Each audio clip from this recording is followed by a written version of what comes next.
무조건 홀딩이 존버 이런 말들이 있잖아요. 여전히 유효할까요? 아니면 시장 상황에 맞춰가지고 적극적인 리밸런싱이 중요할까요? 비트코인을 갖고 싶다는 욕심에 너무 무리하지 않으셨으면 기회는 언제나 항상 오기 때문에 안 올 것 같아도 한 번씩 꼭 오더라고요. 그래서 좀 천천히 했으면 좋겠습니다. 혹시 실례 안 된다면 비트코인이 왜 올라간다고 생각들 하시나요?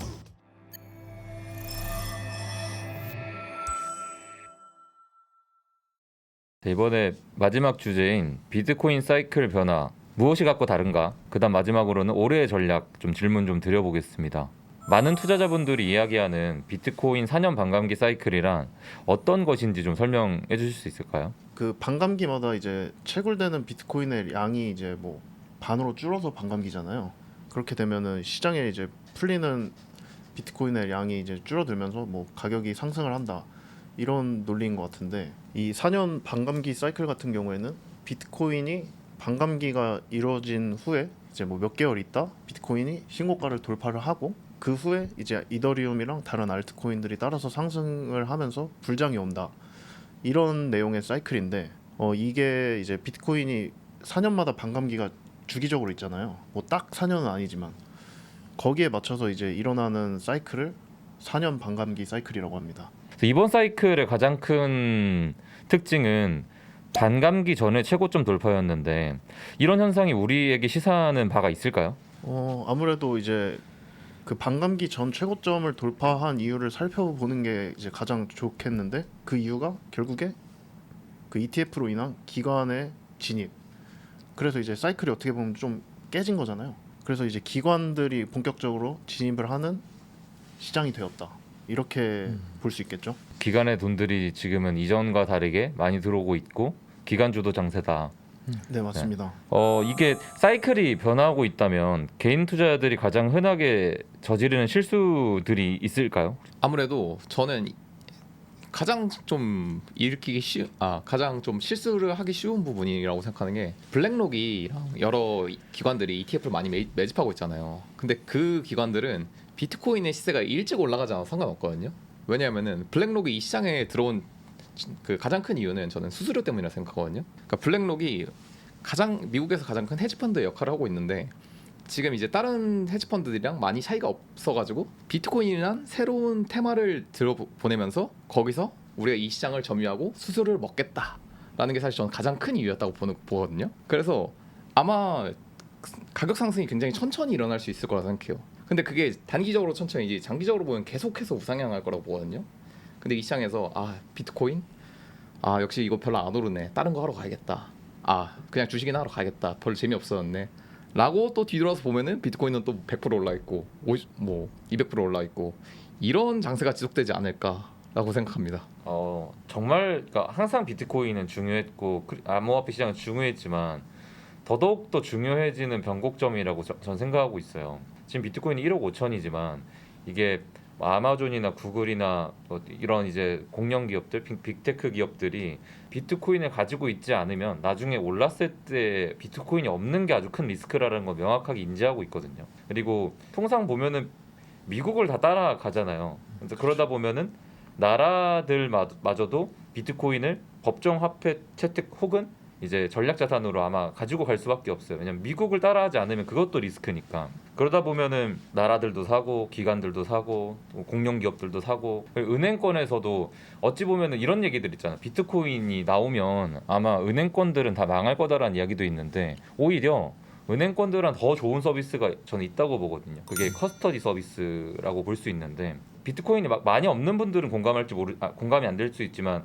그래도 뭐 1개 혹은 10개 혹은 100개 정도 가지고 있으면 그 비트코인 어디다 맡겨놔야 돼요. 업비트가 망할 수도 있고 거래소가 망할 수 있는 리스크들은 있으니까. 그래서 은행이 그것을 보증해서 커스티 서비스를 만약에 하게 된다면 거기서도 이제 또 은행들은 또 수익이 날 거고. 그래서 엄청난 저는 변화의 변곡점이라고 보고 있어요. 지금 방송 보시는 분들 1억 5천 오른 상황에서 이게 무슨 소리야, 이미 다 오른 거 아니냐. 하지만 이제 진짜 폭발적인 상승이 있을 거고 나중에 되면 2억, 3억, 5억 가면 그때부터 떨어질 그 이유들이 없어지는 거예요. 그래서 일단 정말 중요한 시점인데 여기서 초보자들한테 좀 추천해 줄 만한 안전한 전략이 있나요? 비트코인이 뭐 고점 대비 뭐 20% 떨어지면 거기서 이제 매일 얼마씩 사라. 그러니까 쉽게 말하면 DCA 하는 거죠. 그리고 알트코인의 비중은 50%를 넘기지 마라. 그런 식으로 이제 안정성 위주로 저는 좀 추천을 드리고 싶어요. 코리니 분들은 직장도 다니고 해야 할 일도 많다 보니까 가장 안전한 그러니까 비트코인을 50% 할당해 놓고 나머지 알트코인 핫한 섹터로 네, 맞습니다. 세팅을 해라. 무조건 장기 보유 전략은 그러니까 그냥 무조건 홀딩 존버 이런 말들이 있잖아요. 그래서 네. 여전히 유효할까요? 아니면 시장 상황에 맞춰 가지고 적극적인 리밸런싱이 중요할까요? 이거는 진짜 뭐 비트코인만 얘기한다면은 무지성 홀드가 맞을 수도 있어요. 근데 이제 알트코인까지 여기에 포함을 시켜서 이제 얘기를 한다면 이제 알트코인은 타이밍이 정말 중요해졌고 그다음에 종목 선정이라는 게 중요해졌기 때문에 아무 코인이나 사서 불장 오면 뭐 본전 오고 뭐 10배, 20배 갈 거야. 이거는 이제 아니라고 보고요. 종목을 잘 고르고 타이밍을 잘 맞춰야 되지 않나. 알트코인 한정에서는. 그 이유 중 하나가 대량 상패일 수도 있겠죠. 그렇죠. 네, 최근에도 업비트 상패가 몇 개 됐고 저도 좀 이건 감히 좀 예측하지만 가을쯤이나 겨울쯤에 또 상패들이 좀 이루어지지 않을까. 네. 그 이유가 거래량이 너무 많이 안 나와서 업비트 기준으로 거래량 안 나온 친구들은 다 내보내고 있기도 하거든요. 요새는 좀 대량 상패를 안 하긴 했는데 원래 22년, 23년에는 뭐 10종, 막 21종 막 이렇게 대량 상패하는 경우가 있어가지고 아마 이번에도 칼바람 시즌 한번 오지 않을까 이런 생각은 하고 있습니다. 그래서 적극적인 리밸런싱은 어떻게 하면 좋을까요? 리밸런싱의 이제 대표적인 방법 중에 그냥 쉽게 할 수 있는 방법 중에 하나가 뭐 예를 들어 제가 A 종목을 샀어요. 근데 그게 뭐 30%에서 50%가 올랐어요. 그러면 절반을 덜어내는 거죠. 그리고 이제 또 안 오른 뭐 B 종목, C 종목 있잖아요. 이제 그런데 이제 다시 비중을 옮겨주고 이런 식으로 뭐 오늘 이번 주 뭐 이 종목군이 오르면 다음 주에는 이 종목군이 내려가고 뭐 다른 종목군이 올라오고 이런 식으로 순환매가 돌잖아요. 그걸 이제 이용하는 거죠. 가장 또 중요한 마인드셋이 있다면은 각자 좀 생각하시는. 저 같은 경우에는 그 포트폴리오를 이제 구축해서 투자하시는 분들한테는 항상 말하는 게 비트코인은 일단 개수만 봐라. 그리고 알트코인은 결국에 비트코인 개수를 늘리기 위한 수단이다. 아까 50대 50 얘기했잖아요. 그것도 결국에 알트코인은 이제 타이밍 잘 맞춰서 이제 수익이 나면은 더 많은 개수의 비트코인을 살 수 있는 이제 용도인 거죠. 알트코인은 이제 약간 마인드를 비트코인 개수를 좀 최대한 많이 확보를 하자. 저는 그런 마인드셋이 좀 중요한 것 같아요. 저는 살짝 비트코인도 엄청나게 큰 변동성이 있잖아요. 그 변동성도 개인이 감당하기 힘든 변동성이라고 생각하는데 요새 변동성이 줄어들다 보니까 살짝 단기적인 선물 그 해외 거래소로 넘겨서 선물을 하시는 분들이 굉장히 많거든요. 아무리 비트코인이 지금 좋아 보이고 너무 싸 보이고 너무 갖고 싶어도 0.1개 가지고 10배 레버리지 쓰면은 10개 한 개를 살 수 있잖아요. 하지만 10%만 떨어져도 그 돈은 청산이 됩니다. 그래서 아마 해외 거래소로 넘겨서 이렇게 선물 시스템을 많이 이용하시는 분들이 많을 텐데 모든 자산은 한 번씩은 눌림이 옵니다. 그래서 비트코인을 갖고 싶다는 욕심에 너무 무리하지 않으셨으면 뭐 대출이라던가 이런다던가 기회는 언제나 항상 오기 때문에 안 올 것 같아도 한 번씩 꼭 오더라고요. 그래서 좀 천천히 했으면 좋겠습니다. 또 마지막 질문일 것 같은데 이번 비트코인 사이클의 정점은 언제쯤이며 어느 가격대에서 형성될 것으로 보이시며 그리고 다음 하락장 촉발할 수 있는 잠재적 트리거는 무엇일까에 대해서 좀 간략하게 좀 말씀 부탁드리겠습니다. 일단 이번 사이클로 치면은 저는 한 4분기쯤이 되지 않을까 생각을 하고 있고요. 가격대는 비트코인 한화 기준으로 그래도 최소 2억? 전 달러 기준으로 그래도 네. 한 13만 달러까지는 터치해볼 만하지 않나 이번 사이클에서 그런 생각은 하고 있고 혹시 실례 안 된다면 왜 올라간다고 생각들 하시나요? 일단 거래소 내에도 보유량이 없고 그리고 거래량이 잘 안 터지는데 여러분 잘 모르시는 게 ETF는 보통 OTC 거래로 하잖아요. 이제 장외 거래로 이루어져서 장외 거래로는 또 엄청나게 많은 거래가 되고 있잖아요. 그러니까 모르는 사이에 비트코인이 이미 수없이 많이 매집되고 있다. 결국에 지금은 수요가 공급을 이기는 상황이 됐다고 보기 때문에 폭발적으로 안 올라도 이게 밀려 올라가는 그런 그림이 연출되지 않을까.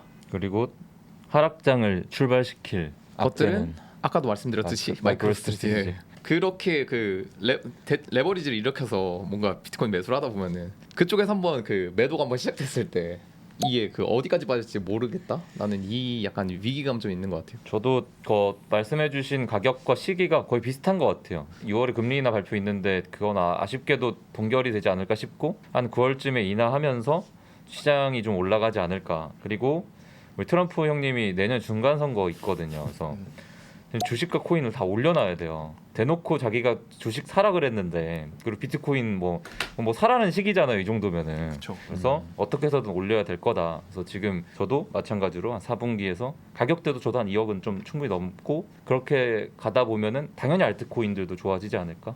그럼 이제 마지막으로 지금 영상을 보시는 분들에게 마지막으로 전할 메시지가 있으면 한 메시지씩 좀 전달 부탁드리겠습니다. 뭐 전체적으로 비트코인은 저희가 좋게 보고 저는 알트코인은 어렵겠다라고 얘기를 하지만 저는 이번 시즌까지는 사실 알트코인들이 잘 갈 거라고 생각하고 있어요.